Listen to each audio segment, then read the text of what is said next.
እንደ በኩር የስለት ልጅ ስያሜዋ ብዙ ነው።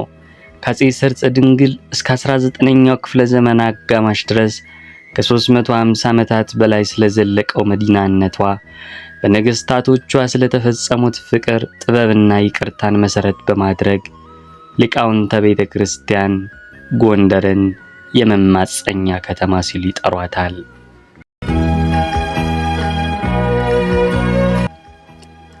አለቃ ኪዳነ ወልድ ክፍሌ በአማርኛ ሰዋስው መጽሐፋቸው በግዕዝ ጉንድ ሀገር፣ የሀገር ግንድ፣ የሀገር መሰረት ማለት ነው ሲሉ አስፍረውታል።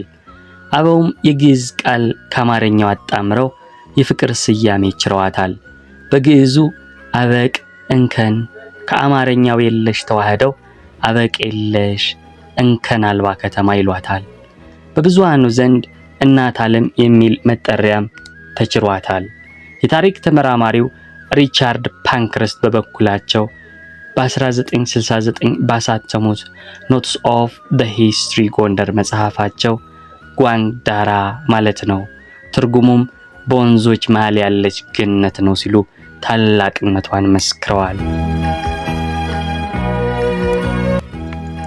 አፄ ፋሲለደስ አባታቸው አፄ ሱስንዮስ የቆረቆሯትን ደንቀዝንና ቤተ መንግስቱን ትተው ወደ ጎንደር እስኪመጡ ድረስ ማለትም በ1628 ዓመተ ምህረት ወይንም ደግሞ በፈረንጆቹ 1636 ማለት ነው። ጎንደር በጣም ትንሽ መንደር፣ ብዙ የህዝብ ቁጥር ያልነበራት እምቦቅቅላ ሰፈር ነበረች።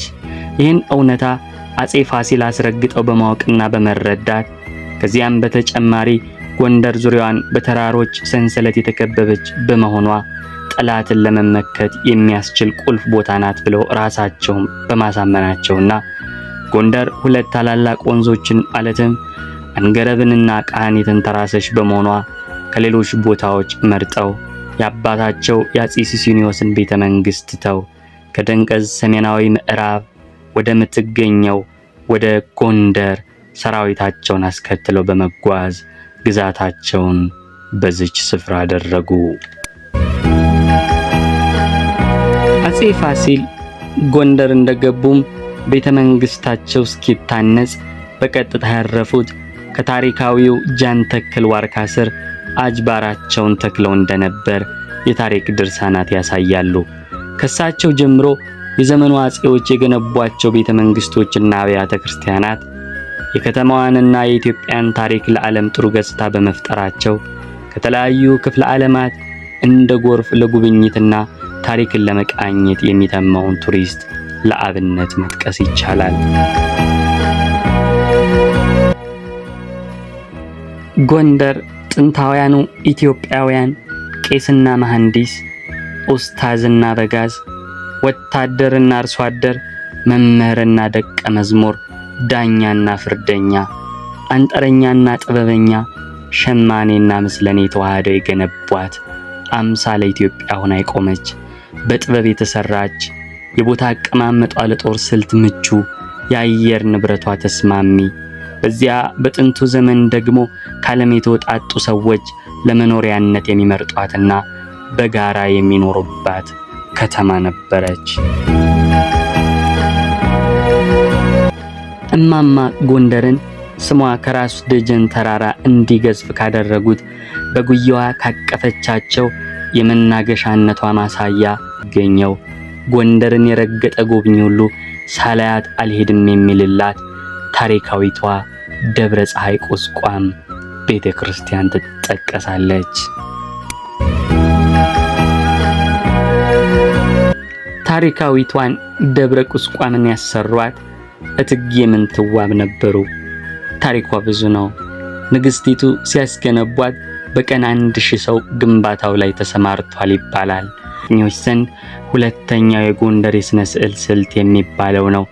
ዘመኑ ዛሬ ቦርዲንግ ስኩል የሚለውን አይነት አሰራር ቁስቋም ላይ እትዬ ያኔ ተግብረውት ነበር።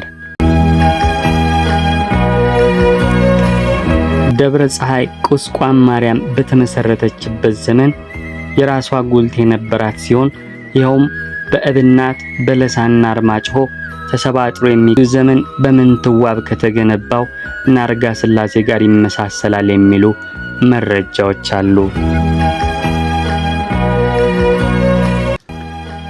የአባይን ወንዝ ፍለጋ መጣው ያለው አሳሹ ጀምስ ብሩስ እንኳን ቁስቋም ለዓመታት ከተቀመጠ በኋላ ስለ ኢትዮጵያ ቁጭ ብሎ ታሪክ አጥንቶ በብዕሩ ማስታወሻ አስፍሮ አድናቆቱን ችሯት አልፏል።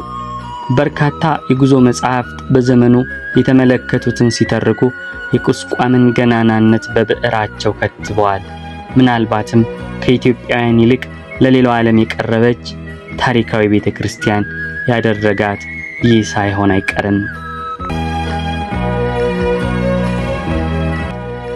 ይህችን የጥበብ አውድማ የሀገር በቀል የፍልስፍና መዲና አድባርና የቱባ ባህል ሙዚየም በ1870ዎቹ ድርቡሾች ግቢውን በሳት በማጋየት ለማጥፋት ቢሞክሩም ጣሊያንም ኢትዮጵያን በቀኝ ግዛት ለማድረግ ወረራ በፈጸመችበት ወቅት ለማፈራረስ ብዙ ሙከራዎችን ብታደርግም በኋላም አፄ ኃይለ ሥላሴን አጅበው የመጡት እንግሊዛውያን በአውሮፕላን የቦምብ ውርጅብኝ ቢያወርዱባትም በርካታ ቅርሶችን ዘርፈው እንግሊዝ ሀገር ቢያግዙትም ደብሯ ይህንን ሁሉ አልፋ ዛሬም ከነሞገሷ የኢትዮጵያን የአንድ ዘመን የታሪክ አሻራ ትማቁማለች።